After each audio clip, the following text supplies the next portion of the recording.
just give it a few seconds while we wait for everyone. Pop hello in the chat as well, guys, if you like, as always. And welcome to another webinar with Oz Active. It's one of the first ones of the year. We had one last month as well. So thank you for attending. We've got Jen here again today. I'm sure many of you have already met Jen, and I've been to a few other webinars with her. And we've got the Mum Masterclass today that she'll be running you guys through. So Jen, whenever you're ready, good to get going.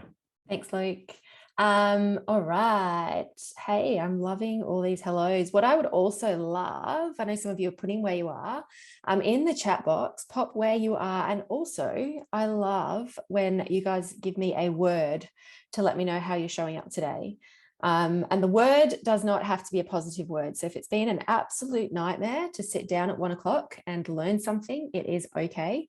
So if anyone, cool, we've got some amazings in Sydney. Meg's feeling rushed. Well, thank you for being here, Meg. I appreciate that. Someone's eating lunch. I just had my lunch. Tired, happy. That's good, Sherry. Nice. Keep those coming. So what we're putting in the chat box is a word to describe how you're feeling right now and also where you are. All right, we're going to kick off. Just to let everyone know, I'm actually in a foreign place today. We're having a wall knocked out, and I was sharing this with Luke earlier on. I am in a neighbour's house. I'm fingers crossed that nothing happens in terms of Wi-Fi or anything like that, but I do have a backup. I've got my phone here, so if anything was to happen, I know that Luke will hold the fort, and I will jump back in as soon as I possibly can. Thank you all for being here. I always you know, when people choose to spend time with me and are open to learning, I feel incredibly grateful that you're here, especially when it's around a topic that I'm really, really passionate about. So I just want to take the time to say thank you to each and every one of you, and also for you guys to thank yourselves for choosing to spend time on your continued education and to hang out with me. In terms of the chat box, I'm loving all these messages. I love answering questions, and I also love hearing other people's experiences. So if you've got a question as we're going, or you've got a, I guess, an example of something I'm talking about that's happened to you that you'd like to share, or I might even ask you a question, please put it in the chat box, because what I know is, although I have lots of information to share with you guys, whenever I'm on a masterclass or during a course, the other humans that are around me have a lot to share as well. So always feel free to ask a question, to share your perspective, or share your experience. All right. Cool. So today's topic is Mum Masterclass.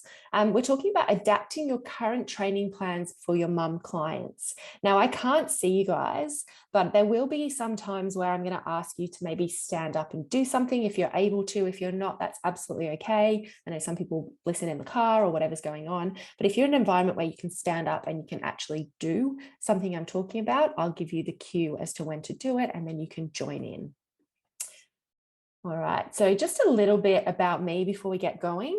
I won't read it all through, but I've been in the fitness industry for a really, really long time, it feels like now, and spent over a decade working with groups in Sydney Centennial Park, running my business Body Beyond Baby. So we were at our the biggest group fitness business for mums in Sydney's eastern suburbs. I sold that business back in 2018, and I've spent the last few years really concentrating on working with fitness professionals, both through my pre and postnatal certificate, which is called Safe Return to Exercise, and then also through what is known as the Mum Safe membership.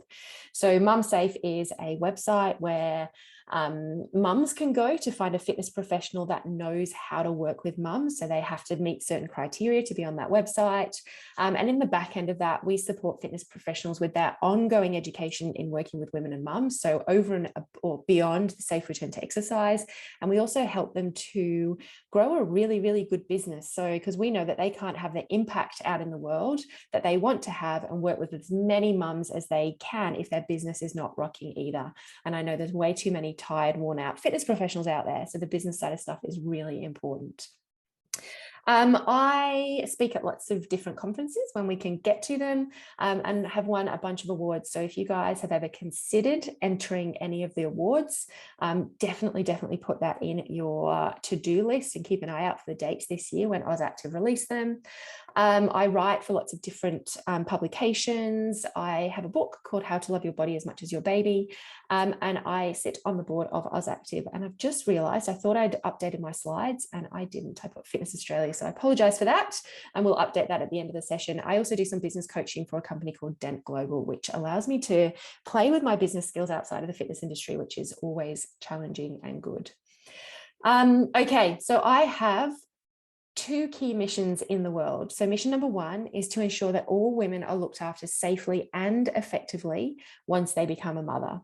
Now, in order to do this, I have a secondary mission, which is to ensure that all fitness professionals have a sound general knowledge in working with mums.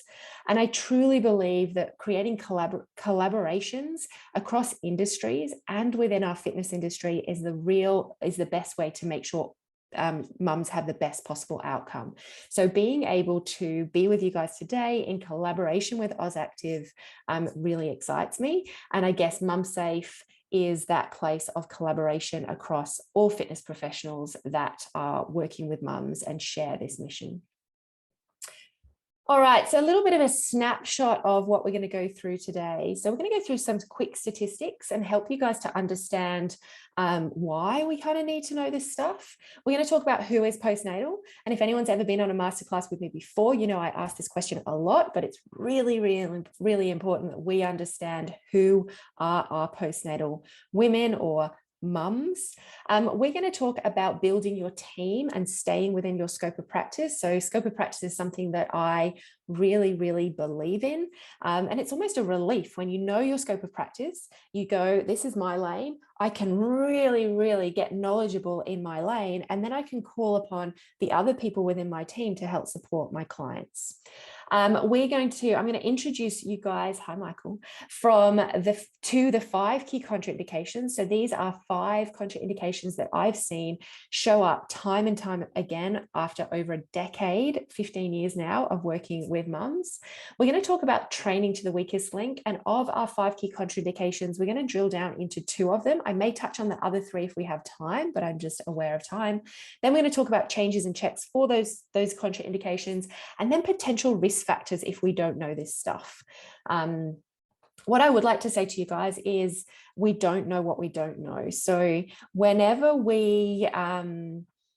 I introduce concepts or theories or education around working with pregnant or postnatal women, there's inevitably someone who sits there and goes, oh, wow, I think I've been doing the wrong thing. But I've never met a fitness professional or an exercise professional that's not doing the best job that they can do with the information that they have available to them at any one time. So you can let that go and know that you're here today to learn more. And then if you choose you want to learn more than that, then there's avenues that we can go down if you choose to. Rosalind, it's so true. You never stop being a mum. Your daughter's 25 years old and she's becoming a mum, so she's going to have to look after small children again. I hope that's I hope you relish in the being able to look after them and then give them back. Okay. All right. So why on earth should fitness professionals care about adapting their training sessions to their mum clients? So many fitness professionals that I meet, or some fitness professionals that I meet, say, I don't really work with mums, or I don't work with pre and postnatal women. But when we start to think about who mums actually are, we go, yeah, maybe I do work with those people. So in 2016, mums made up 77% of women aged 15 plus. So if you were to imagine, let's say you worked in a big box gym and 50% of the clients or the customers that walked into that gym were women. Of that 50% being the women, 77% of those will become a mother aged when they're over 15. So even if you don't have mums in your demographic right now, chances are you're going to work with a mum down the track.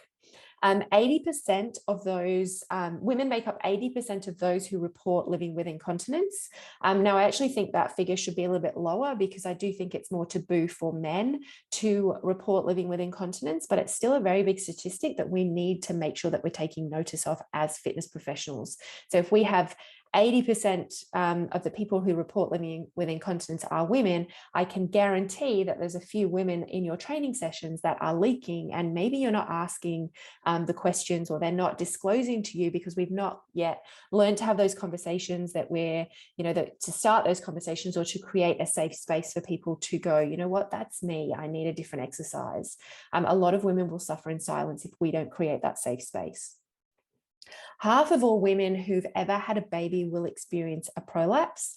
Now, for anyone that's not sure what a prolapse is when one of the organs of her pelvis, so in a female, you've got her bladder, her uterus, and your rectum. It's when any one of those organs fall into the walls of the vagina, and in the worst case scenario, they're going to sit on the outside. Absolutely devastating in its worst case. I did a presentation a few years ago now, and there was a woman talking about her experience, and she was saying she lived in a remote part of Australia, so didn't have easy care. She was talking about how one of the organs of her vagina, of her pelvis, were on the outside of her body, and they were rubbing on her underwear to the point at which it was bleeding. Now, she knew there was something wrong with her, but because she didn't have that easy support system around her, she was just living with that. Now, I say that to raise awareness, but I don't say that so that you go out and scare your clients. We want to have this knowledge, be able to open the conversations, and then I guess listen to what they're saying to us, and then refer on. We're definitely not out there to scare our clients and just go, oh my goodness, you've had a baby, you're going to have a prolapse. Not the case. And there are a lot of women who do recover well. We just want to make sure that we're looking after the ones that don't.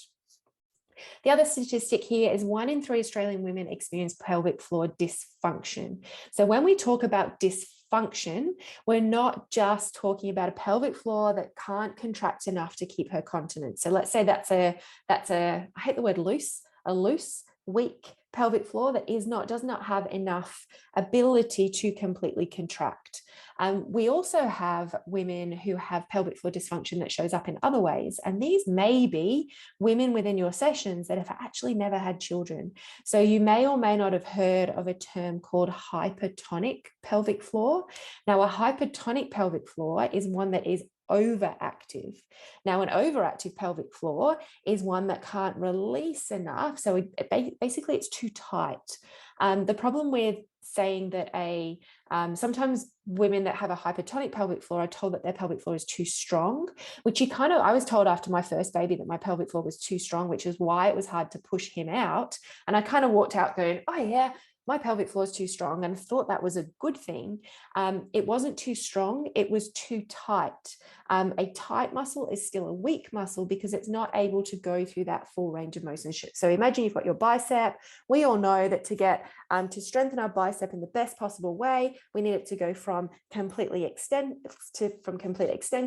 to contraction. And if we're only able to do these ones, we're not working that muscle through its full range of motion, and it's not going to be the most functionally strong muscle. So if you've got a pelvic floor that is like this, it's too tight, we need to recognize that and then help it to relax. As we move through the presentation, we're going to talk about some symptoms of hypertonic pelvic floor. But I really want to make sure that you guys understand a hypertonic pelvic floor, because it could be your women in their late teens or early 20s or early 30s that haven't had children yet that have a hypertonic pelvic floor, and we can help them with that as well. So although we want to adapt, this session's about adapting your training sessions for your mum clients, we need to have this awareness of some of the contraindications may apply to people that haven't had babies yet, and you can apply it across your whole business. Couple of comments. Hypertonic, Sue Ellen, is a hypertonic pelvic floor common in fitness professionals? I believe it is. We've got more and more women training to a higher level than we've ever done before. So in those women that are highly trained, and also in fitness professionals, a lot of our fitness professionals are highly trained, and we spend a lot of time strengthening, and not enough time relaxing and stretching. So I believe that's true. Rosalind, yeah, absolutely. A lot of men over 60 have prostate problems and experience incontinence. Yeah, that's why I think these statistics don't quite level up for me. And it is very sad. Yeah, when Franziska, I'm not sure if I said that right, so I apologize if I didn't. It makes you sad when ladies run off to the bathroom during a session. That's one of the things. So, they run off to the bathroom, it makes us feel sad. We can empathize with them, but then what do we do next? And making sure that we have strategies of support for those people. Awesome. And Lee is a very fit 7-year-old, have 3 children, has recently suffered a prolapse. This is so disruptive to everyday life. Luckily, my gynecologist is, I really appreciate Lee, you sharing this. My question to you is this the first time that you've experienced a prolapse? So for everyone listening, Lee is very fit. She's in her 70s. She's got 3 children that are over the age of 30. The eldest one is 40, and she's recently suffered a prolapse. So this is my fear, that if we don't understand what women are going through and help them to, one, know what's going on from the inside out straight after they've had their babies, 2, help them to adapt their training sessions, that we have lots of fit women later in life that are experiencing prolapse. And not to say, Lee, like I would not wish that on anybody, but it's really interesting that is your experience. So Lee's saying, she's been in the industry, functional movement industry, for over 40 years. The prolapse occurred just over a year ago. Lee, I would love, if you're open to it, to get in contact. I'd love to share your story on our blog or on our website if you'd be interested in that, because that is one of my biggest fears, that we have an epidemic of fit women down the track that are experiencing prolapse that we as fitness professionals could have helped to prevent. And Lee, I get a lot of women like yourself that just kind of go, why did nobody tell me? So we want to get to this point where both fitness professionals themselves and the clients that we're working with never say the words, why did nobody tell me, when we could really, really help to support them. Sue Ellen, absolutely. Menopause and prolapse, as your hormones change, any signs and symptoms of prolapse or weak pelvic floor are likely to get worse as you go through menopause. So the short answer is yes. I just want to show you this to you guys. We actually instigated a study back in a survey rather than a study back in 2016, where we surveyed 756 women. I'm not going to read all of these, but I will read some of them. So 72% that had a vaginal delivery experienced an episiotomy or tearing. That's when the skin at the back of the pelvic floor or the back of the vagina, between the vagina and the anus, the perineum, is either cut or tears during labor. That does affect the superficial pelvic floor, so it's important to know about. Only 17% were taught how to do their pelvic floor by their carer. So what we know is her 6-week checkup does not give her enough information to go into exercise straight away. That we don't go into your 6-week checkup or pre-exercise questionnaires in this presentation, but it is in another one that I do regularly. 59% they said their pelvic floor was not checked at their 6-week checkup. So we need to understand the checks that women are going through are not adequate to return her to the exercise that she was doing prior to becoming pregnant and having her baby. And 60% were given no return to exercise guidance at all. So many, many women are landing with you guys, and unless we know how to look after them, we may just simply return them to the exercise that they were doing beforehand, assuming that their 6-week checkup is enough, and it's just not. I'm just going to go through a couple more comments because I think these are really helpful. Kylie has 3 prolapses and she's a personal trainer and almost gave up. It was through her own journey that she decided to niche into women's fitness, and she's now helping. I love that, Kylie. Thank you so much for sharing that. Meg, I'm so glad that you're learning about this now after 20 years. Coralie, your doctor told you nothing. Yeah, it's very, very common. Rosalind, yeah, what's going to happen at the end in terms of slides? I'm going to set up a link. Luke and the AusActive team are going to send that link to you. Then you're going to be able to just download the slides via the link. So yes, we will make that happen for you. All right, so who is postnatal? So I always like to ask this question, and a lot of times I'm preaching to the converted. However, I would love for you to put in the chat box now, when am I no longer postnatal? So if I've come to you as a mum, if my baby is 6 months, do you need to worry about me being postnatal? If my baby is 16, do you need to worry about me being postnatal? If my baby is 25, if I'm 6 months postnatal, what do you guys think? Now, I'd love that people are putting, let's get a few more in here. A lot of people are saying always, which is good. Teresa said 24 months. And when you reach menopause, Anna, that's a good one, good suggestion. Lots of people are saying always. Louise says 2 years, 1 year. And what I would ask you guys, those of you that have said always, was there ever a time that you thought that postpartum was for a period of time? So Rosalind says 6 weeks. 6 weeks should be able to start core exercise in Pilates. Maybe, maybe not. Challenge that. Mary saying always. Diane 12 months. Matthew a year. Kat a year. 5 years. Always, always, always, always, always. Was 6 weeks. Before today, Natalie assumed it was just the year after. Yeah, I love this. What I would love for you guys to understand is the phrase once postnatal, always postnatal. And this is why I love changing the word training postnatal women to training mums. So a mum never is not a mum. So she's a mum from the second she delivers, or the second she falls pregnant, whether she delivers a full-term baby or not, she is a mother. She then is a mum until the day she is no longer with us. And we as fitness professionals need to understand that the contraindications that she may present with during our sessions can go on for years and years and years. So it's not enough for us just to assume that she's had a 6-week checkup, that she's been to the GP or her obstetrician or her midwife, and they've done a 6-week checkup, and then they go, cool. Basically, that on your medical questionnaire, it'll say, have you had a baby in the last 12 months? She says yes. It'll say, have you had your 6-week checkup? It'll say yes. And you'll go, how do you feel? And she'll go, I'm okay. And you'll go, cool. That must be the green light, because she's had a 6-week checkup, and we can now basically go back to the exercise that she was doing beforehand, because that's the green light. It really and truly is not enough. And I highly encourage you guys to, really make sure that you understand the right questions you need to ask on your medical questionnaire, and also who you need on your team. So who you need on your team, let's segue into that right now. I'm just going to flip through here. Yeah, Jessica, not cleared by doctor. So the doctor doesn't ask her really any specific questions around exercise. They may or may not give her a pelvic floor check. They don't really, Sue Ellen, when you're 6 feet under, absolutely not 6 weeks postnatal, 6 feet under.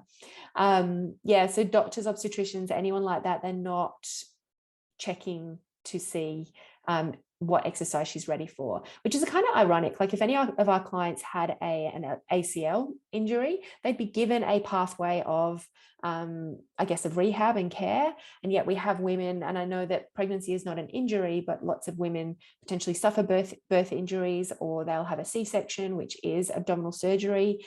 Yet we're not offered any specific guidance on how, for them, how to retrain, and for us, how to train them. So yeah, Lee, a lot can depend on the birth experience, but I would say every single woman is postpartum, and no 6-week checkup is enough to return her to the exercise that she was doing beforehand. So your women's health physiotherapist is your #1 team member. So if you haven't heard of a women's health physio, Lawrence, absolutely, we're going there now. So if you haven't heard of a women's health physiotherapist, they are your #1 team member, and they are what we call your eyes on the inside. So question for you guys, if you're working with a postpartum woman or any human, can you see their pelvic floor, or can you feel their pelvic floor externally? That is a question, and I'd love for you guys to pop something in the chat box to let me know if you can feel her pelvic floor on the outside. Cool. Okay, so we've got lots of no's, we've got some yeses, eyes and hand on the inside. Yes, yes, yes, yes, yes, yes. So of those people who have said yes, if the way that you are testing or to feel her pelvic floor is to put, and Christy's put here, inside the hip bones. So this is a common misconception. When you put your fingertips inside of her hip bones, you are feeling her transverse abdominis. You are not feeling her pelvic floor. Yeah. So where we kind of fall down a little bit is that technically her pelvic floor and transverse abdominis are designed to co-contract. So we could assume that her pelvic floor is contracting if we can feel that transverse abdominis activate inside of her hip bones. Now, what I know and what I'd like to share with you guys is that in a lot of your postpartum women and a lot of your general pop that sit at desks all day, their pelvic floor is not functioning in collaboration with their transverse abdominis. In fact, in some of your postpartum women, they may feel like they're drawing their pelvic floor, their transverse abdominis will come on. And because they've been taught such a big, strong, bracing movement pattern, which we actually want to undo and we want to make it 5% of what they think they should be doing, they bring on their abdominal wall and they could actually end up bearing down or pushing out through a weak pelvic floor. So we cannot assume that her pelvic floor is switching on and maintaining that contraction just by putting your hands on the inside of her hip bones. So this is where a women's health physiotherapist comes in. They will do something like, the core can absolutely take over. So what they will do is they will look at her pelvic floor internally. Some mums may also, we talked about before, have a hypertonic pelvic floor. So imagine if we've got a mum with a hypertonic pelvic floor and we give her more pelvic floor activations, that's probably not the best scenario either, because we're tightening and tightening and tightening a too tight muscle. And what we need to do is make it relax. We need our women's health physiotherapist to diagnose a hypertonic pelvic floor so that she can then teach her how to relax her pelvic floor, and we can make sure that we're giving her the best possible exercise prescription. So what will your women's health physiotherapist do? They will potentially perform real-time ultrasound. Meg, highly stressed, wound up pelvic floor, very, very common.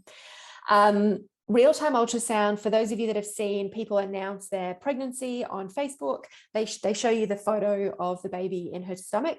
That photograph is taken by real-time ultrasound. The real-time ultrasound machine can also be used to look at her pelvic floor. They will put the little Doppler or probe thing on her bladder neck. It's actually the bladder that we see. And on a screen, we will see, or she will see, her pelvic floor lift and then lower. Interesting fact for you guys, 50% of women, when they think that they're drawing their pelvic floor up, they can actually be pushing it out. So that's another thing that we want to make sure that we're seeing on real-time ultrasound, that she's drawing her pelvic floor up. The other reason I love real-time ultrasound is because it can be really, really hard to teach your client a pelvic floor exercise using, techniques, or what are they called? Different cues for pelvic floor, and putting hands on, because you can't give her direct feedback on what she is doing and what she's feeling and what you're feeling and seeing and doing. So when she's got real-time ultrasound, she can see that when you say to her, imagine you're sucking a blueberry up a straw, she can see her pelvic floor lift on a screen. Therefore, she now has that mind-muscle connection that we know some clients have a lot of problem with. So just like some of your clients can't squat without a mirror and understand where their knees are in space, some of our mum clients or any of our clients can't find their pelvic floor without that assistance of a real-time ultrasound.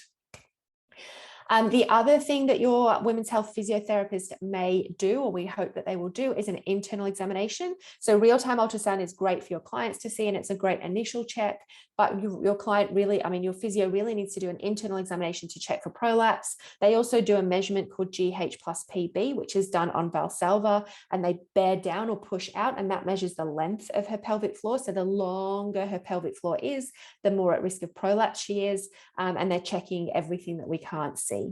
So a couple of questions. So Stephanie, absolutely, just had a pelvic floor exam. She's 12 months postpartum, and PTs can definitely not do an internal examination. We're not trained. Tracy, the short answer is yes. A hypertonic pelvic floor may, and I'm going to say may rather than more likely, may lead to more birth trauma. I'm sure that you guys can imagine, if your muscle is tight, her pelvic floor is tight, it's very hard to push a baby out of a tight muscle. So there's further potential for birth trauma if a woman has a hypertonic pelvic floor. She may end up with tearing, forceps delivery, von Teuse, maybe even emergency C-section, or everything in there. Catherine was saying she had real-time ultrasound. It really helped to see the visual of learning pelvic floor. And Lisa, yeah, you can also have biofeedback. So, I mean, biofeedback could be considered the real-time ultrasound, but there's also a device called a Peritron, which you get that biofeedback as well. Yeah, good work, Michael. Yeah, fibroids, Ellen, nice.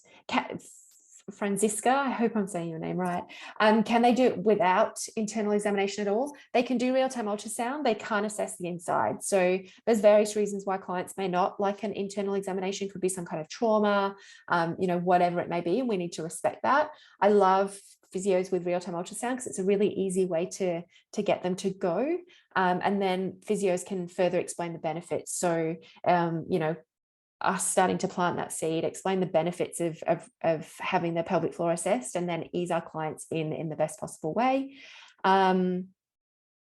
Lawrence, what was the best description to give our clients for explaining the sensation of pelvic floor? There's a few different pelvic floor cues. My favorite one is imagine you've got a tampon inserted, squeeze it in and draw it up. The other ones are things like imagine you're sucking a blueberry up a straw, a thick shake, like a jellyfish, so contraction and release. So we always want to make sure our clients know how to release their pelvic floor as well as contract. So a jellyfish is a contraction and it's also releasing, but there's lots. Any cues for men? Absolutely. So the men's cues are imagine you're walking into the ocean or into some cold water and you're lifting your nuts off the cold water. Nuts to guts, it's not a very glamorous one, but that works too. There's actually, if you were to go onto my Instagram, and you'd have to scroll a little bit, but there's also some pelvic floor cues there. Actually, Luke, if you remind me, I'll put the link to pelvic floor cues for women and pelvic floor cues for men that are part of my Instagram in the link that we send later with the slides. So I'll make sure that you guys get that. All right. So now we understand a women's health physiotherapist. And when I say understand, like we've given you this like surface layer, I truly believe that if you choose to work with mums, you must have a women's health physiotherapist partner. So every single one of our Mum Safe trainers cannot be a Mum Safe trainer without a women's health physiotherapist partner. And part of Safe Return to Exercise, which is the course that I deliver, we go through a huge amount of helping you to understand how to work in collaboration, how to find a women's health physio, and how to work in partnership. There was a comment before about where do we find a women's health physio. If you were to go to mumsafe.com.au, there's find a physio. You can actually location search a physio in your area. If you're really struggling to find one, then get in contact with us and we'll help to link you up with one. But that's a good research search on the website. All right, introducing you guys to the 5 key contraindications. So these are things that I have experienced show up time and time again when working with both my pregnant, but really often postpartum clients. So these are things that we need to understand as trainers that are working with mums of any age, and be able to adapt our programming accordingly. So the 5 key contraindications are pelvic floor, abdominal wall, and I've started moving away from putting abdominal separation because it's so much more than just abdominal separation. We'll go into that in a little while. Pelvic pain. So a lot of your pregnant and postpartum women will experience pelvic pain, whether that's sciatic pain, pelvic girdle pain, pubic symphysis pain. We need to understand pelvic pain, wrist pain, and also knee pain. Now, for the purposes of today's presentation, we're touching on pelvic floor and abdominal wall. If we have time, I may touch on the other 3, but that's something we can go through at a later date. Thank you. Okay, so this is my 9-step process to ensure that your clients are experiencing a safe return to exercise. So this is something that you guys can go through with your clients. It could even frame the first session for you, so you know exactly what you need to do to make sure that she's moving forward with you safely and effectively. So step number 1, although we touched on before saying her 6-week checkup is not enough, you still need to make sure that she's had it. So your insurance policies are going to want to know if something happened to that woman, has she had a 6-week checkup? You don't have to get clearance from the doctor, but she must sign. So if you've got a client who's been training with you pre-pregnancy and coming back afterwards, make sure you do a new pre-exercise questionnaire with them, because you need to make sure you've got all of the right questions for your postpartum clients. and that she ticks that she's had a 6-week checkup, and that she signs that document so that you've got that, I guess, assurance that she has had her 6-week checkup. Step number 2, you need to make sure that you do a postnatal specific medical questionnaire. So those 3 questions I went through beforehand are not enough. You need to be asking questions around her birth, around her pelvic floor, around her abdominal wall, all of those questions to make sure that you understand exactly the woman in front of you, because no pregnancy, birth, or postpartum experience is the same. So we must start right at the beginning as if we have a new client in front of us and ask all of those right questions. Step number 3, we want to recommend that she sees a women's health physiotherapist. I always think getting them to see a physio is a layering effect. And if you can start to talk about the benefits of seeing a women's health physio in your medical questionnaire, when you talk about pelvic floor, you're going to ask about pelvic floor symptoms. Pelvic floor is an internal muscle. I highly recommend you see our women's health physiotherapist, so I know what's happening with your body on the inside, and so do you, and you can become more confident in her body, and you can make sure that you're giving her the best exercise prescription. So start to recommend she sees a women's health physiotherapist. Then you need to check her for abdominal separation. It's not within your scope of practice to diagnose anything, but it is definitely in your scope of practice to check the depth, the width, the length, and also the function under a pre-activation, which is something that I teach during Safe Return to Exercise. Then we want to teach her a pelvic floor and TA activation. So using those pelvic floor cues. Transverse abdominis cue could be, imagine you're peeling your skin away from your undies. So just a subtle contraction. We want to help her to learn how not to brace through her obliques. So pelvic floor TA. Then we want to recheck her abdominal separation. So this is something that we've introduced relatively recently into the way that we check for abdominal separation. So no longer are we just doing abdominal separation just on a slide activation, but we're checking her with a pre-activation as well. And what a pre-activation of pelvic floor and TA can do is really affect that abdominal control. So there may be separation at the linea alba, which is the connective tissue between her rectus. That's where the separation can occur. And if we want to know if that linea alba, no matter how wide it is or how deep it is, if it is still functional. That connective tissue is there to help the transfer of load. And we want to make sure that, or see if there's a functional transfer of load, and that's going to affect our exercise prescription. Then again, we're going to say, hey, I've taught you how to do pelvic floor. I've checked you for abdominal separation, but I can't diagnose anything. So I really would love for you to go and see my women's health physiotherapist so that we can work together to make sure that I'm looking after you properly. Then we're going to learn to check in with her during the exercises that she's doing to see if she's coping with that exercise. So we're going to give you a little bit of insight in the rest of the session as to how to do that. And then if, let's say she's doing a squat, we've checked in with her pelvic floor. If we kind of determine that her pelvic floor isn't coping with that exercise, then we want to change or adapt the exercise to something else. If it is coping, we can keep it the same, or we can progress that exercise. Let me know if you've got any questions so far. Cool. Oh, there's something here. Good maternity hospital will ask you if you want to see one. Yeah, Rosalind, they will. But sometimes, especially public hospitals, the physios are so under the pump that we maybe don't get the best postpartum care that we could if we went to see a private physio. No, Rosalind, if it's an online class, you just need to make sure that you've got a very, very watertight onboarding procedure. So this can all be done via Zoom, via, all your onboarding done via a remote session. So you need to make sure you have an initial session with her, go through everything with her, teach her the changes and checks at home, and really, really recommend she sees a women's health physio, because of course you can't get hands-on and check her. All of our trainers that run online sessions, we've been working with them to make sure that they've got onboarding videos. So helping her to understand pelvic floor and TA through a series of videos, helping her to do a self-check, and then getting her to see a physio as well. So I would absolutely let them continue to do it with us. I just need to make sure I've got a really, really good onboarding procedure. Tracy, we're going there right now. Okay, so just a quick overview of your pelvic floor. I just want to make sure, Jeanette, nobody else is losing my voice. Jeanette, I hope not. I think my internet's okay. I've not heard it say it's unstable. All good. Okay, cool. Okay, thank you for letting me know, team. Let me know if that happens again. Okay, cool. I'm going to keep going. So your pelvic floor, or her pelvic floor, is a muscle. Everyone's pelvic floor is a muscle.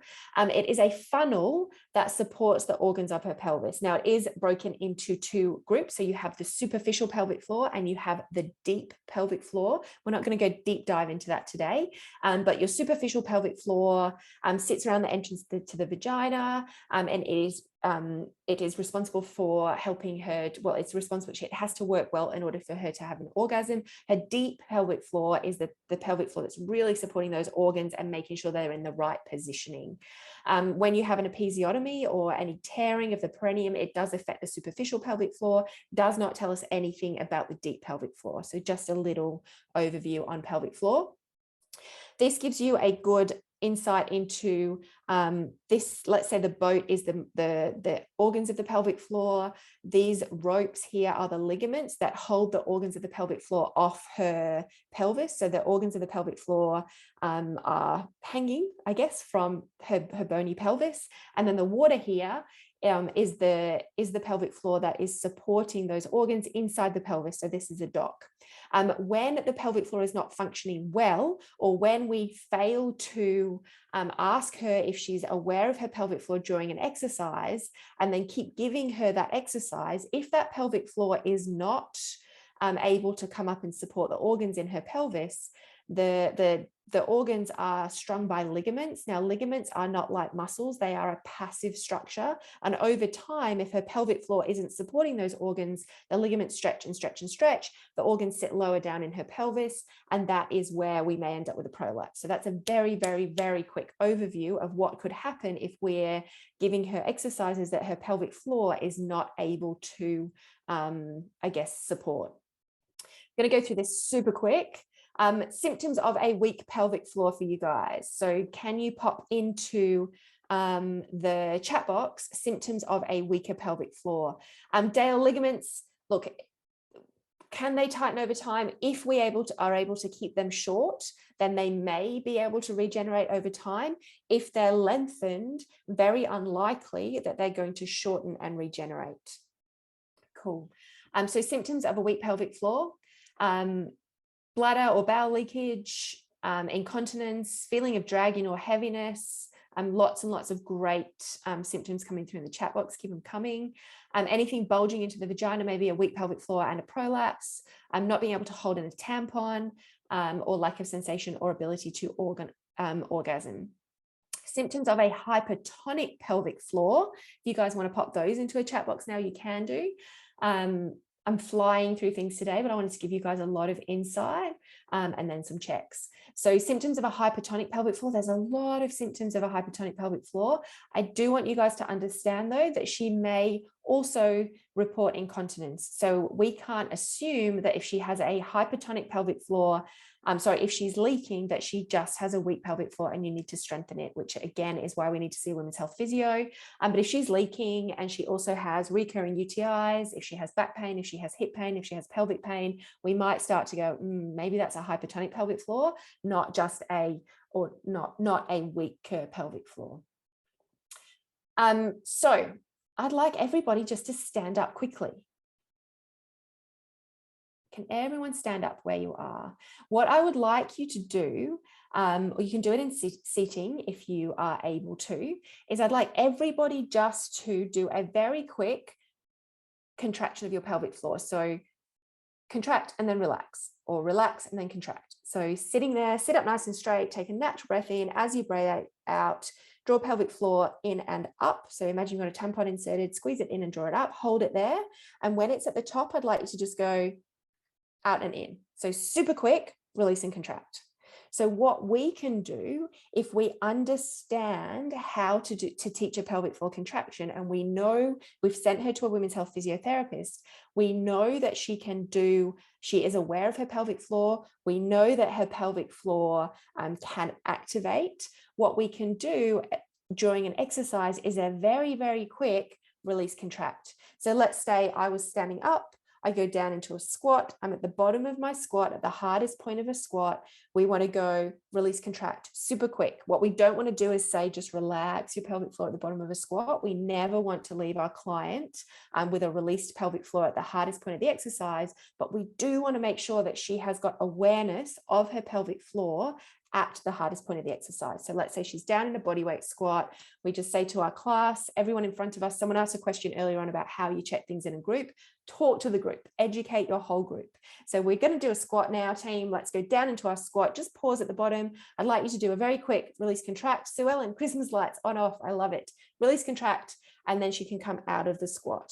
And what we'll ask her is then, did she have awareness of her pelvic floor at the bottom of that exercise? If she says no, some people will go down and they'll be bearing down on their pelvic floor and they don't even know. Some people will not have enough strength in their pelvic floor to cope with the amount of pressure that is created during that squatting exercise. So if your client cannot feel, if she does not have awareness at the hardest point of the exercise, then we need to change that exercise. So this is when we talk about training to the weakest link. So let's say you had a client that could not feel her pelvic floor at the bottom of a bodyweight squat. What could you do instead? So pop it in a chat box. I'm going to give you guys a couple of seconds to adapt a squat. So we've got a client who has learned how to do her pelvic floor before. She's been to see a women's health physiotherapist. She's in your class. We know that she knows, lying on her back, that she can activate her pelvic floor. So we already know that it works, but she's now at the bottom of a squat. And we've said to her, can you do a very quick release and contract? And she's just got no clue of what she's doing at all. So absolutely, a bunch of people have put in here that we can do a hip raise. So immediately, if we put her onto her back, we're taking away gravity going down through her pelvis. We're still getting her glutes working, her hamstring working, and we're giving her an alternative exercise. Lots of hip thrust coming through. Can anyone think of anything else? Pelvic lift. Look, yeah, Amy, I love that you just suggested a box squat. I love a box squat because you can get her to sit down onto the box, and then on the box, you can say to her, okay, as we come to stand up, I'd like you to drive through your heels and draw your pelvic floor in and up, and then come back to a stand. So a box squat really does give her the opportunity to find her pelvic floor at the hardest point of that exercise and come out. Lots and lots of great. So pelvic lifts, there's a couple of people suggest that. Mitch, absolutely, you can do this in a group situation. I ran group exercise sessions for 10 years with 12 to 15 mums in a class. And if you educate your mums on this, they will start to know their limitations. And the goal for us as fitness professionals is to be able to keep our clients safe in any exercise environment. So I want to teach my client that, you know, her pelvic floor can cope with a 10-kilo squat. Maybe it can cope with a 15-kilo squat for 5 reps. But once she's done a 5th rep, her pelvic floor, because it's a muscle and it fatigues over time, she knows that she needs to drop that weight now to a 10-kilo weight and then continue the rest of the exercises. And if you teach her that, she will do that in her session. Cool. I'm going to keep going. Yeah, absolutely. Women are sitting into a chair every day, and you know what? They're picking their baby up off the floor and they're squatting. So we need to make sure that she can activate her pelvic floor at the bottom of a squat. In a push-up, we would want to check the top of the push-up on her knees. So we'd go in that push-up position at the top. We'd go, can you release and contract to the top? If she cannot, we're not going to get her to go down into the push-up. We're going to get her hands onto a box. We're going to check again. Then we're going to check at the bottom of that push-up on a box and make sure she can do it there. And then we're either going to allow her to keep doing a push-up on a box. If she cannot feel her pelvic floor in a push-up at the top or the bottom on a box, what other exercise could we give her that's still working her chest and her triceps that is not a push-up? Because a push-up creates we could do a wall push-up, but let's say we've got someone that's super strong and really wants to work her chest and triceps, and she's like, oh, don't give me a wall push-up. I feel like I'm wasting time. So with our postpartum women or with our mum clients, we still want to work out what the optimal exercise we can give them that trains to the weakest link. So lots of people suggesting a chest press here, which is absolutely what I would do. If I'm in a park or outside, I would get a band and I would get her in a kneeling position or a standing position doing a chest press. So we take away that pronated position. and we give her an alternative that still works her chest and shoulders whilst protecting her pelvic floor. Awesome team, lots and lots of people suggesting a chest press. Chest flies, really good. Plank and running. I'm not going to get into running. If your client cannot run without leaking, she does not run. End of story. Planking is very, very similar to your push-ups. If she does not have an awareness of her pelvic floor in her plank, we need to change that exercise to something easier. So whether it's up on her hands, back into a 4-point opposite arm to leg extension, lots of different adaptations we can make there. All right, I'm going to keep flying because I'm aware of time.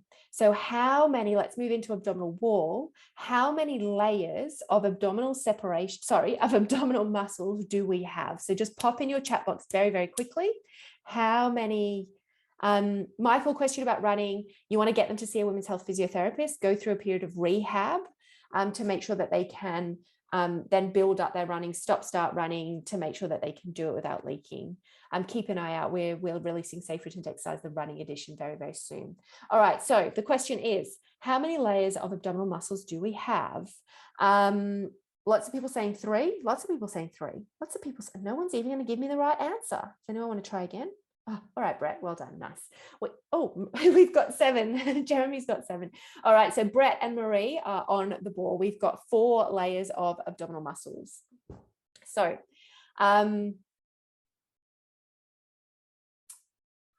Natalie just asked a question, star jumps and jumping on a trampoline. I haven't had any children, but still get bladder leakage. Is the exercise protocol the same as postpartum? Absolutely. Natalie, if you've not had children, and depending on how highly trained you are, you could have a hypertonic pelvic floor. If you're leaking, don't do it. Go seek help. Let's find out what's going on. And then we'll get you support so that you can jump on a trampoline and do star jumps. Just a word of advice, try not to give your postpartum women star jumps. Not a good idea. So you've got 4 layers of abdominal muscles. You've got your rectus abdominis down the front. You've got your external obliques. You've got your internal obliques, and you've got your transverse abdominis that wrap all the way around from the back to the front. Now, if you're explaining this to your clients, you can also say to them, these are, as your baby grows, so in pregnancy, as your baby grows, your abdominals will stretch and stretch and stretch. And then sometimes they get to a point where they can't stretch anymore. Now you've got your connective tissue down the middle called your linea alba, and that's where the separation may occur. So we teach that phrase in Safe Return to Exercise, so you know exactly how to explain abdominal separation to your clients, and we teach you the hand movements too. If you can't remember the name of the connective tissue, which is linea alba, just think Jessica Alba. It gets everybody every time. So now you know you've got 4 layers of abdominal muscles. I've given you a little bit of an anatomy lesson around her abdominal wall. And things you need to be aware of in your postpartum women is that they may end up with abdominal separation. Now, right at the beginning, we talked about the linea alba and that we wanted a nice firm linea alba to help with that transfer of load. When you're checking for abdominal separation, there's a couple of images here, and you'll see that in the second image and the one in the middle, it looks quite wide. I'm not sure how much depth she would have. It looks like there'd be a bit of depth. She looks like she's a little bit further along postpartum. And then there's one up here that looks like she's kind of early postpartum. She looks like she might have quite a lot of depth there. So we definitely want to be able to check our clients to make sure we understand what's happening with their separation. And then also what happens under a pre-activation. So we now go activate pelvic floor TA, and then we check again to see if now the linea alba has more tension with a pre-activation. Then when we know that information, we want to, so this is what we check our clients, we just went through that. But then once we know that she can activate pelvic floor TA and whether she has tension at the linea alba, we want to be able to check her during her exercise. So this is where we ideally need to touch our clients, and I'll give that a COVID clause. Your check is within scope of practice to work out what's going on. It's not within your scope of practice, Tracy, to say, hey, I'm diagnosing you with XYZ. You're going, okay, I need to know the depth. I need to know the width. I need to know if it's got good control, because if I want to give her a squat or a push-up or a plank, if it's got lots of depth and lots of width and there's no tension with an pre-activation, I already know that I'm not going to prescribe a push-up in this position. I'm not going to give her a plank. So I need to start to understand her abdominal wall in order to prescribe her the best possible exercise. Then when we know, so let's now assume that we've checked her for abdominal separation. We've taught her how to switch on a pelvic floor, switch on TA. We've checked her for a separation again with a pre-activation. And let's say she's got a pretty good amount of tension at her linea alba. We want to know how far we can, or what is the most optimal exercise that we can give her that will help her to progress, but not regress. So we want to give her exercise that will put a little bit of tension on that, where she can maintain control of her abdominal wall, but that is not causing a big peak or a big doming of that abdominal wall, which would potentially make it worse and send her backwards in her postpartum recovery. So in this slide, what you're going to do is let's say you put her in a push-up position. You're going to take her hand, and again, COVID clause, only touch your clients when you're allowed. Mask up, glove up, but I'm going to assume there's no COVID in the world. So we're going to touch her, put your hand under her abdominal wall. If she's in a push-up position, we want to ask her to do a pre-activation. So to take a natural breath in, breathe out, draw pelvic floor TA. She's now got the pre-activation of her abdominal wall. Does she have any doming or peaking at the abdominal wall that she can't control in the top of her push-up? If she's fine, she can go down into that push-up. We're going to keep feeling it and make sure she can still maintain that awareness at the hardest point of the exercise. And then we're going to go back up again. If she can't maintain the abdominal control throughout the whole exercise, we're going to scale it back and give her something else. So does she have control at the hardest point of the exercise? If she does not, what are we going to give her instead? So let's go we could go push up again, but we kind of did it before. What about a pull down? So believe it or not, your pull downs put a lot of pressure on your abdominal wall. You want to put a hand on her across her abdominals, or just look to see if there's any peaking or doming going on.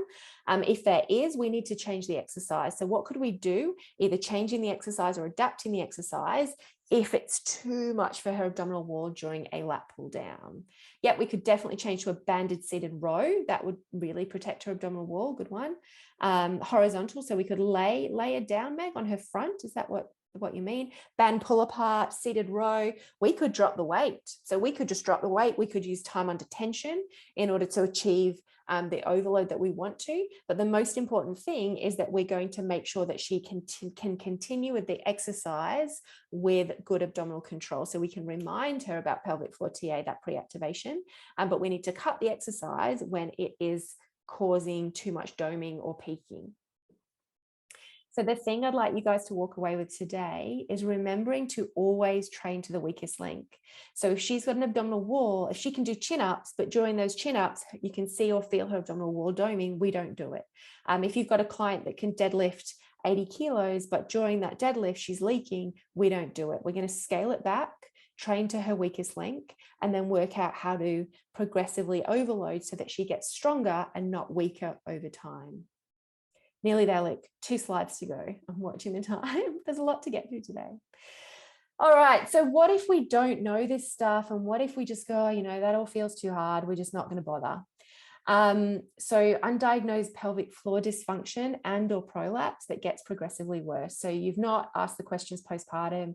You've not sent to a women's health physio. Pelvic floor dysfunction or weak pelvic floor and weak abdominal wall are often not driven by pain. So you will get, thanks Luke, you will get women that will ignore symptoms that are not painful to chase an aesthetic or a performance-based goal. So if her abdominal wall does not hurt when she's doing a push-up and she just for whatever reason wants to pump out, do 20 push-ups, she's going to keep doing it.